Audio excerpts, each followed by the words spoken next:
Hello അസ്സാമു അലൈക്കും welcome back. ഇന്നത്തെ വീഡിയോയിൽ നല്ലൊരു ഈവനിങ് സ്നാക്കിൻ്റെ റെസിപ്പിയാണ് കേട്ടോ. കാണാനും കഴിക്കാനും എല്ലാം അടിപൊളിയായിട്ടുള്ള ഒരു സ്നാക്കാണ്. ഉണ്ടാക്കാനാണെങ്കിൽ നല്ല എളുപ്പമാണ് കേട്ടോ. അപ്പോൾ വീഡിയോ എല്ലാവരും ഫുള്ളായിട്ട് കണ്ടിട്ട് ഇഷ്ടമായിട്ടുണ്ടെങ്കിൽ ലൈക്ക് ചെയ്യുക. പിന്നെ പുതിയതായിട്ട് എൻ്റെ ചാനൽ കാണുന്നവരാണെങ്കിൽ ഒന്ന് സബ്സ്ക്രൈബ് ആക്കാനും മറക്കണ്ട. അപ്പോൾ ഇതാ സ്നാക്ക് ഉണ്ടാക്കാൻ വേണ്ടിയിട്ട് ഞാൻ ആദ്യം ഒരു 2 നേന്ത്രപ്പഴം എടുത്തിട്ടുണ്ട് കേട്ടോ.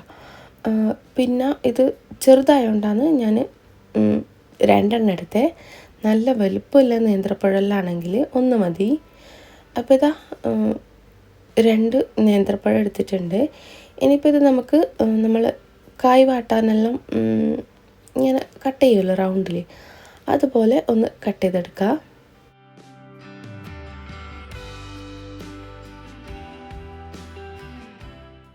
അങ്ങനെ ഞാനിതാ ഫുള്ളായിട്ട് കട്ട് ചെയ്തെടുത്തിട്ടുണ്ട്. ഇനിയിതിപ്പോൾ നമ്മൾ പഴം വാട്ടുന്നത് പോലെ ഒന്ന് വാട്ടിയെടുക്കണം. അപ്പോൾ ഇതാ ഞാൻ കുറച്ച് ഗീ ആണ് കേട്ടോ ഒഴിച്ചു കൊടുത്തത്. എന്നിട്ട് ഇതാ നമ്മൾ കട്ട് ചെയ്ത് വെച്ച് പഴം ഇതിലേക്ക് ഇട്ട് കൊടുക്കുക. പിന്നെ വാട്ടുമ്പം നെയ്യിൽ തന്നെ വാട്ടാൻ നോക്കുക. അതല്ലെങ്കിൽ നിങ്ങൾക്ക് ഏത് ഓയിൽ വേണമെങ്കിലും യൂസ് ആക്കുക. പക്ഷേ നെയ്യിൽ വാട്ടുന്നതായിരിക്കും നല്ല ടേസ്റ്റ് ഉണ്ടാവല്. അതാവുമ്പം ഈ സ്നാക്കിന് ഒന്നും കൂടെ ഒരു ടേസ്റ്റ് കൂടി നിൽക്കും കേട്ടോ. അപ്പം അതുകൊണ്ട് നെയ്യിൽ തന്നെ വാട്ടാൻ നോക്കുക. അപ്പോൾ ഇതാ നമ്മൾ സാധാരണ പഴം വാട്ടുന്നത് പോലെ ഇങ്ങനെ തിരിച്ചും മറിച്ചും ഇട്ടിട്ട് ഒന്ന് വാട്ടിയെടുക്കുക.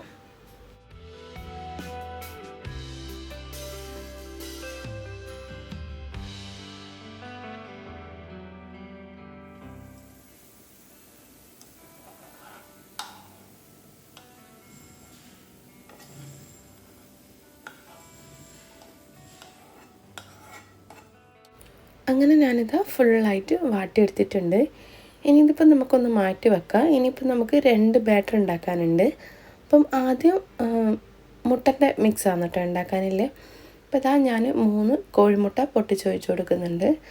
പിന്നെ നമ്മൾ നാടൻ കോഴിമുട്ടയില്ലേ, അതൊക്കെയാണെങ്കിൽ സ്നാക്കിന് കുറച്ചുകൂടെ കളർ കിട്ടും. അപ്പം ഞാൻ സാധാരണ കോഴിമുട്ടയാണ് എടുത്തിട്ടില്ലേ. എന്നിട്ടിതാ ഇതിലേക്ക് 1/2 കപ്പ് പഞ്ചസാരയും പിന്നെ കുറച്ച് ഏലക്ക പൊടിയും കൂടി ഇട്ടിട്ട് നല്ലോണം ഒന്ന് മിക്സ് ചെയ്തെടുക്കുന്നുണ്ട്. പിന്നെ പഞ്ചസാരൻ്റെ അളവെല്ലാം നിങ്ങൾക്ക് വേണമെങ്കിൽ അഡ്ജസ്റ്റ് ചെയ്യാം. അപ്പോൾ ഇതാ പഞ്ചസാരയെല്ലാം ഒന്ന് മെൽട്ടായിട്ട് വരുന്നത് വരെ ഒന്ന് മിക്സ് ചെയ്തെടുക്കുക. എന്നിട്ട് അതൊന്ന് മാറ്റി വെക്കാം കേട്ടോ. ഇനിയിപ്പോൾ നമുക്ക് ഒരു മൈദ മിക്സും കൂടി ഉണ്ടാക്കാനുണ്ട്. അപ്പോൾ ഇതാ ഇതിലേക്ക് ഒരു 1 കപ്പ് മൈദ എടുത്തിട്ടുണ്ട്. അപ്പം നിങ്ങൾക്ക് വേണമെങ്കിൽ ഇതിൻ്റെ അളവെല്ലാം മാറ്റാട്ടോ. നിങ്ങൾ ഉണ്ടാക്കുന്ന പാത്രത്തിനനുസരിച്ചിട്ട് അളവെല്ലാം ചേഞ്ച് ആക്കി കൊടുക്കുക. പിന്നെ ഇതാ ഇതിലേക്ക് കുറച്ച് ഉപ്പിട്ട് കൊടുക്കുന്നുണ്ട്. 1 ടേബിൾ സ്പൂണോളം പഞ്ചസാരയും കൂടി ഇട്ട് കൊടുക്കുക. പിന്നെ ഇതാ കുറച്ച് ഒരു 1/4 ടീസ്പൂണോളം ഞാൻ ഏലക്കാപ്പൊടിയും കൂടി ഇട്ട് കൊടുത്തിട്ടുണ്ട്. ഇനി ഇതിപ്പം മിക്സ് ചെയ്തെടുക്കാൻ വേണ്ടിയിട്ട് ആദ്യം ഞാനിതാ 1 കപ്പ് പാലൊഴിച്ച് കൊടുക്കുന്നുണ്ട്. ഇതിപ്പം സാധാരണ തണുപ്പൊന്നും ഇല്ലാത്ത പാലാണ്. എന്നിട്ട് നല്ലോണം ഒന്ന് മിക്സ് ചെയ്തെടുക്കുക. എന്നിട്ട് വേണേൽ നോക്കിയിട്ട് നമ്മുടെ മൈദ ബാറ്ററിൻ്റെ കൺസിസ്റ്റൻസിയിൽ നോക്കിയിട്ട് വേണേൽ വീണ്ടും ഒഴിച്ച് കൊടുക്കുക കേട്ടോ. പിന്നെ പാലിൽ തന്നെ മിക്സ് ചെയ്യുന്നതായിരിക്കും കുറച്ചുകൂടെ ടേസ്റ്റ് ഉണ്ടാവല്. അപ്പോൾ ഇതാ 1 കപ്പ് ഒഴിച്ചിട്ട് നല്ല ടൈറ്റാന്നില്ലേ. അപ്പോൾ ഇതാ ഒരു 1/2 കപ്പും കൂടി ഞാൻ ഒഴിച്ച് കൊടുക്കുന്നുണ്ട്. എന്നിട്ട് വീണ്ടും മിക്സ് ചെയ്യുക കേട്ടോ. എന്നിട്ട് വേണേൽ വീണ്ടും ഒഴിച്ച് കൊടുക്കണം. അപ്പോൾ ഇത് ആദ്യം ഇതൊന്ന് മിക്സ് ചെയ്തിട്ട് നോക്കാം നമ്മുടെ ബാറ്ററിൻ്റെ കൺസിസ്റ്റൻസി എങ്ങനെയുണ്ടെന്ന്. അപ്പോൾ ഇതാ ഇത് കറക്റ്റാണ് കേട്ടോ. ഈ ഒരു കൺസിസ്റ്റൻസിയാണ് നമുക്ക് വേണ്ടത്. നല്ല ലൂസായിട്ടുള്ളൊരു മാവ് വേണം റെഡിയാക്കി എടുക്കാൻ. പിന്നെ മിക്സ് ചെയ്യുമ്പം കട്ടകളൊന്നും ഇല്ലാണ്ട് നല്ല സ്മൂത്ത് ബാറ്റർ ആക്കിയിട്ട് തന്നെ റെഡിയാക്കാം. പിന്നെ ഇതാ ഞാൻ ഈ പാത്രത്തിലാണ് സ്നാക്ക് റെഡിയാക്കി എടുക്കാൻ പോകുന്നത്. അപ്പോൾ അതിന് മുമ്പ് ഞാൻ കുറച്ച് ഓയിൽ ഗ്രീസ് ചെയ്ത് കൊടുക്കുന്നുണ്ട്. ഞാനിപ്പം നെയ്യ് തന്നെയാണ് കേട്ടോ ഇങ്ങനെ ജസ്റ്റ് ബ്രഷ് ചെയ്ത് കൊടുക്കുന്നത്. അപ്പം നിങ്ങൾക്ക് ഏത് വേണേലും ബ്രഷ് ചെയ്ത് കൊടുക്കുക. പിന്നെ നിങ്ങൾ സ്നാക്ക് ഉണ്ടാക്കാൻ എടുക്കുന്ന പാത്രത്തിനനുസരിച്ചിട്ട് നിങ്ങൾക്ക് നമ്മൾ റെഡിയാക്കിയ എല്ലാ ഇൻഗ്രീഡിയൻസിൻ്റെ അളവും ചേഞ്ച് ആക്കുക. അപ്പോൾ ഇതാ ഫുള്ളായിട്ട് ഞാൻ ഇങ്ങനെ ഓയിൽ ഗ്രീസ് ചെയ്തെടുത്തിട്ടുണ്ട്. പിന്നെ ഈ സ്നാക്ക് സ്റ്റീം ചെയ്യില്ലാന്ന്. അപ്പോൾ ഇതാ ഞാനൊരു സ്റ്റീമർ വെച്ചിട്ടുണ്ട്. എന്നിട്ട് പാത്രം ഒന്ന് ചൂടാക്കി എടുത്തതിന് ശേഷം ആദ്യം ഒരു ലെയർ ഞാൻ മൈദ ബാറ്ററാണ് ഒഴിച്ച് കൊടുക്കുന്നത്. അപ്പോൾ ഒരു പാത്രം ഫുള്ളായിട്ട് കവറാകുന്ന വിധത്തിൽ ഒന്ന് ഒഴിച്ചു കൊടുക്കുക. ഒരു 2.5 കൈയിലോളം മതിയാവും. അത് എൻ്റെ പാത്രത്തിൻ്റെ അളവാണ്. അപ്പം നിങ്ങളെ അളവനുസരിച്ചിട്ട് ഒന്ന് ഒഴിച്ചു കൊടുക്കുക. എന്നിട്ട് ഒരു 3/4 മിനിറ്റ് ഒന്ന് അടച്ചു വെക്കുക കേട്ടോ. എപ്പോഴേക്കും മൈദ ബാറ്റർ പെട്ടെന്ന് തന്നെ സെറ്റായിട്ട് വരും. പിന്നെ തൊട്ട് നോക്കുമ്പം നല്ലോണം ഡ്രൈ ആയിട്ട് വന്നിട്ടുണ്ട്. ഇനിയിപ്പോൾ നമുക്ക് സെക്കൻഡ് ലെയറായിട്ട് നമ്മുടെ മുട്ടയുടെ മിക്സും കൂടി ഒഴിച്ചു കൊടുക്കുക. ഒഴിക്കുമ്പം നല്ല തിൻ ലെയറായിട്ട് തന്നെ ഒഴിക്കാൻ ശ്രമിക്കുക. ജസ്റ്റ് ഇങ്ങനെ കയ്യിലോടെല്ലാം ഒന്ന് അങ്ങോട്ടും ഇങ്ങോട്ടെല്ലാം ആക്കി കൊടുത്താൽ നല്ലോണം തിന്നായിട്ട് തന്നെ വരും. അപ്പോൾ സെക്കൻഡ് ലെയറും കൂടി ഒഴിച്ചിട്ടുണ്ട്. ഇനിയിപ്പോൾ ഇതിൻ്റെ മുകളിലേക്ക് നമ്മൾ ആദ്യം വാട്ടി വെച്ച പഴമില്ലേ അതിട്ട് കൊടുക്കുക.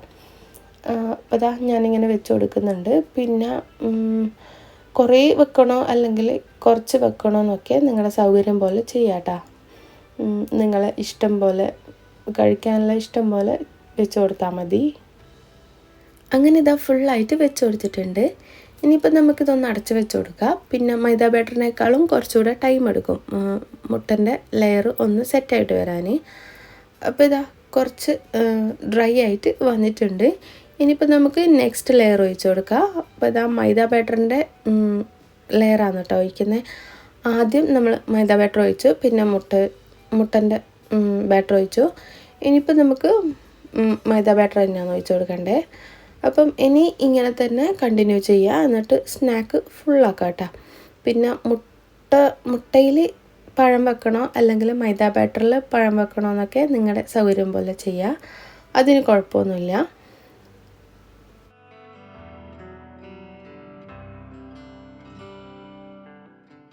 അങ്ങനെ സ്നാക്ക് കണ്ടിന്യൂ ആക്കിയിട്ട് ലാസ്റ്റ് ലെയറാണ് കേട്ടോ ഇത് ഒഴിക്കുന്നത്. അപ്പം എഗ്ഗിൻ്റെ ലാസ്റ്റ് ലെയർ ഒഴിച്ചിട്ടുണ്ട്. പിന്നെ ഇതിൻ്റെ മുകളിലേക്ക് ഞാൻ പഴം വെച്ച് കൊടുക്കുന്നില്ല. മൈദ ബാറ്ററിൻ്റെ മേലെയാണ് കേട്ടോ ഇനി പഴം വെക്കുന്നത്.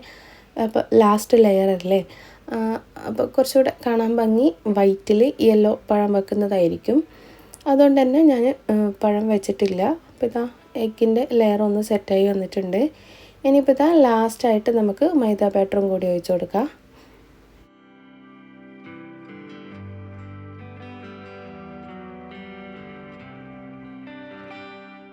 അങ്ങനെ മൈദ ബാറ്റർ ഒഴിച്ചിട്ട് ഞാൻ അതിൻ്റെ മുകളിലേക്ക് പഴം വെച്ച് കൊടുക്കുന്നുണ്ട്. പിന്നെ ഇതിപ്പോൾ ലാസ്റ്റ് ലെയർ ആയതുകൊണ്ട് അത്യാവശ്യം നല്ല വൃത്തിക്കെല്ലാം വെച്ചിട്ട് സെറ്റ് ചെയ്തെടുക്കാം. അപ്പോൾ ഇത് ഡെക്കറേഷനും ഇതൊക്കെ നിങ്ങൾക്ക് നിങ്ങളുടെ സൗകര്യം പോലെ ചെയ്യാട്ടോ. പിന്നെ ഞാൻ അതിൻ്റെ കൂടെ കുറച്ച് കാഷ്യൂനട്ടും കൂടി വെച്ച് കൊടുത്തിട്ടുണ്ട്. ഇനിയിപ്പോൾ ഇതൊരു 2 മിനിറ്റ് അങ്ങനെ തന്നെ വെക്കാം, മൊത്തമായിട്ടൊന്ന് സെറ്റായിട്ട് വരുന്നത് വരെ. അപ്പോൾ നമ്മുടെ സ്നാക്ക് റെഡി ആയിട്ടുണ്ട്. ഇതിപ്പം ഗ്ലാസ് ബൗളിലാണെങ്കിൽ കുറച്ചുകൂടെ കാണാൻ നല്ല ഭംഗിയുണ്ടാവും. ലെയറെല്ലാം കാണുമ്പം അത്യാവശ്യം നല്ല ഭംഗിയുണ്ടാവും. പിന്നെ ഇതൊന്ന് ചൂടാറി കഴിഞ്ഞാൽ നമുക്ക് ഈ ടിന്നിന്ന് ഡിമോൾഡ് ചെയ്തെടുക്കാം കേട്ടോ. ഇതുപോലെ ഡിമോൾഡ് ചെയ്തെടുത്തിട്ടുണ്ട്. പിന്നെ ഞാൻ നേരത്തെ പറഞ്ഞതുപോലെ നാടൻ കോഴിമുട്ടയാണ് യൂസ് ആക്കിയിട്ടില്ലെങ്കിൽ നമുക്ക് ആ ലെയർ കറക്റ്റ് കാണും. പിന്നെ നോർമൽ മുട്ട വെച്ചിട്ട് ഉണ്ടാക്കുന്നതെങ്കിൽ കുറച്ച് യെല്ലോ കളർ ഇട്ടാൽ ആ ലെയർ നമുക്കങ്ങനെ സെപ്പറേറ്റ് ചെയ്ത് കാണാൻ പറ്റും. അപ്പോൾ ഇതിങ്ങനെ കട്ട് ചെയ്ത് കഴിക്കലാണ്. പിന്നെ ഓരോ ലെയറും നമുക്കിങ്ങനെ സെപ്പറേറ്റ് ചെയ്തെടുക്കാൻ പറ്റും. നല്ല ടേസ്റ്റാണ് കേട്ടോ. മുട്ടയിൽ അത്യാവശ്യം നല്ല മധുരത്തിന്. അപ്പം മൈദ ബാറ്ററിൽ നമ്മൾ ഒരു ചെറിയ മധുരം ഇട്ടിട്ടില്ലോ, അപ്പോൾ ആ മധുരം അങ്ങനെ ബാലൻസ് ചെയ്ത് പൊയ്ക്കോളും. അപ്പോൾ നമുക്ക് മുട്ടൻ്റെ ലെയറും മൈദ ബാറ്ററിൻ്റെ ലെയറൊക്കെ ഇങ്ങനെ സെപ്പറേറ്റ് ചെയ്തിട്ട് കാണാൻ പറ്റും. അപ്പോൾ ഇന്നത്തെ സ്നാക്ക് ഇത്രയൊക്കെ ഉള്ളൂ. എല്ലാവർക്കും ഇഷ്ടമായിട്ടുണ്ടെന്ന് വിചാരിക്കുന്നു. ഇനിയിപ്പോൾ റമളാനെല്ലാം വരുമ്പം നമുക്ക് സ്റ്റീം ചെയ്ത് എന്തെങ്കിലും വേണമെന്ന് തോന്നുമ്പോൾ ഉണ്ടാക്കാൻ പറ്റിയൊരു ഐറ്റമാണ്. അപ്പോൾ എല്ലാവരും ട്രൈ ചെയ്ത് നോക്കുക. പിന്നെ വീഡിയോ ഇഷ്ടമായിട്ടുണ്ടെങ്കിൽ ലൈക്ക് ചെയ്യാനും ചാനൽ സബ്സ്ക്രൈബ് ആക്കാനും മറക്കണ്ട. അപ്പോൾ ഇൻഷാ അല്ലാഹ് ഇനിയും ഇതുപോലെ നല്ല നല്ല വീഡിയോസും റെസിപ്പീസൊക്കെ ആയിട്ട് വരാം. അസ്സലാമു അലൈക്കും.